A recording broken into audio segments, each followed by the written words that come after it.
Hey guys, this is OddOneGaming. This is going to be another Dragonheir SilentGods video.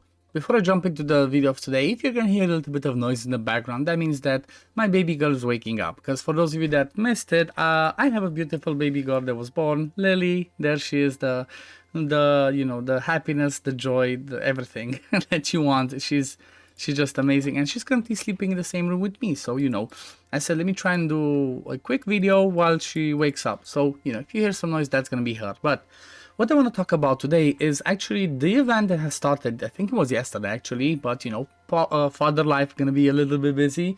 We have the Awakening, the Spring of Iskaland. So this is the type of event that we had in Season 1 with Utior and in Season 2 with Ardreth, and kind of like in the previous seasons, especially Season 2, this is one of the ones that you do not want to skip. So I want to have a quick dive through this one and how you should do it, how you should prepare, and what you need to focus in order to get her, because if we look at her kit, first of all, Aladiah is going to be amazing. I think she's one of the best shielders in this faction, because there's not too many, especially on Lord, especially easy to obtain, epics and rares. We do have the Adventurer that does that if you put him on Frost, but we only have, like, I think it's Velocia. That's a legendary does shield, so she's gonna be amazing because first of all, let's start with her passive. When an ally with a shield takes damage, there's a 30% chance when booked of inflicting attack penalty on the attacker for 10 seconds. That's massive. 10 seconds attack penalty, and has it doesn't have any cooldown duration, so you can always have attack penalty on the boss and whoever attacks you.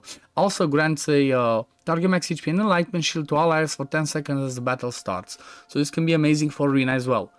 Then if we check her battle skill, she deals 300% cold damage to an enemy and removes all their shields. So this can be good for Ice Domain, this can be good for the Grave of Curse, if you do have a team where it relies on removing that one.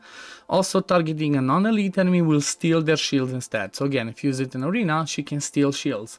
And then the ultimate, which is amazing, deals AoE damage, just like full board, I love that, to all enemies with a 60% chance to inflict frozen for 3 seconds. Again, has viability for waves, it's good in arena, but the amazing part after that is she also grants a target max HP and enlightenment shield and control immunity to all allies for 10 seconds. So basically she provides you that shield that can enable that attack penalty, which is, it's just mind-blowing. She's just amazing. She's kind of same way as Ardreth was in Season 2. She's definitely a must-have. You definitely want to grab her if you can, so I would advise to everybody try and grab her. So when it comes to how can you obtain her, well, she's going to be in the ore shop. You're going to need to get 200 of the ice ore, okay? And then you have some other rewards. How do you get those ice ores? Well, first of all, you're going to have Snowstorm Dungeon, okay? So you're going to be able to get 90 just from doing the dungeon events that are going to pop up. So as an example, the first one was the Grave of Venom. I already grabbed this one, but at the same time, this is amazing. This is, like, I commend them for doing this.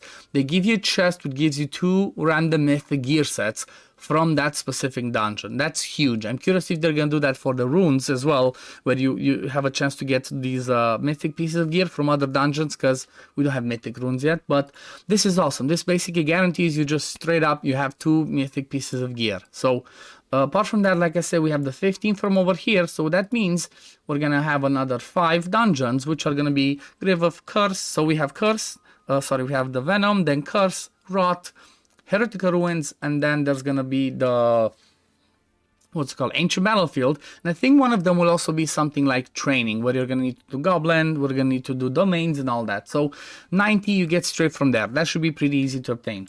Now the next one's gonna be through summoning. You can get up to 60 from there. So basically at 5 summons you get 10, 20 summons you get another 10, and 40 summons you get 20. I presume that if you're gonna hit every single one of the milestones, I think you're gonna need around 20 healer lights to summon, which shouldn't be that hard to obtain even as free to play, as long as you've been preparing for this event. But I would advise against summoning straight up at the beginning. I would say wait and see how many you can grab from these ones, because like I said, 90 are guaranteed from here. Then you can grab yourself another, not necessarily 90, because let's have a look, for example, at one of those ones. Let me go to the one over here. I've not even checked it again. Father Life, I didn't have the chance to test or do any, any checking of these ones, because I've been preparing for my baby girl to come home, and now that she's home, I can, focus, try a little bit of focus on this. But basically every week you're going to be able to do certain challenges. So this week we have 3. Next week is going to be 4. then 5, and then 6. So we basically have 4 weeks in total, which is going to be 3 plus 4, that's going to be 7, plus 5, that's going to be 12, plus 6, that's going to be 18. So you're going to get an 18 total challenges, and if you can hit top chest, let's do some quick math in here. 18 plus 5, you get the top chest, wait, not minus, bro, even math, bro. 18 times 5, so you can get another 90 just from milestone rewards as long as you hit top damage. So that's 90 from here, then another 90 from the, like I said, from the dungeons. That's 180. So pretty much you're just 20 away, like I said, and then the summons are gonna be, as I showed, you just do 20 summons and you're guaranteed. If you're lucky enough to not have such a difficult server, you might be able to skip summoning. That's why I'm saying wait with the summons till the end, because if you look over here, a little bit behind me, let me move myself in the corner again.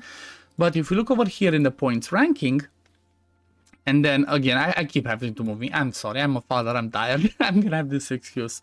If you look at the reward preview, you're gonna see that if you do manage to place in certain ranking, you get some extra ones. So as an example, you have 4 ranking periods, and you can get, what do you need, another 20. So if you split that 20 by 4, if you get top 50, that's 5, okay? So if you manage to place top 40 all 4 weeks, that means you can skip summoning. You're not going to need to do any summon.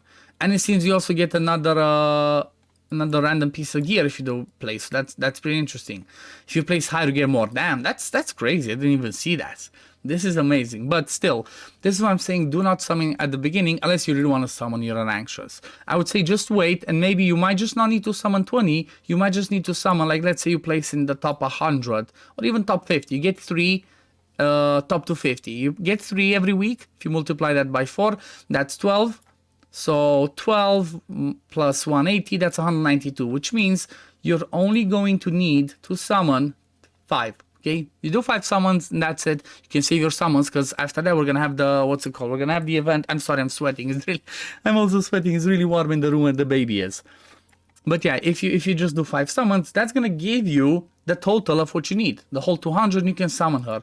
Because honestly, I'm not gonna lie. From my point of view, when we look at the shop, nothing else here matters. Like, I only care about getting her. Like, you're gonna use 50 for a heal light. I don't think so. You don't care about Starlight Stone dice, you don't care about gold. If you get some extra, fair enough. But the priority number 1 is going to be her. And same thing, like if you're a spender, you're obviously going to be able to maybe slack a bit, and you can buy dragon crystals and you can get yourself another, what's that, 5 times 10, 50. So this should be a lot easier. But again, even as free to play, this should be pretty obtainable, and you should be able to do your job just fine.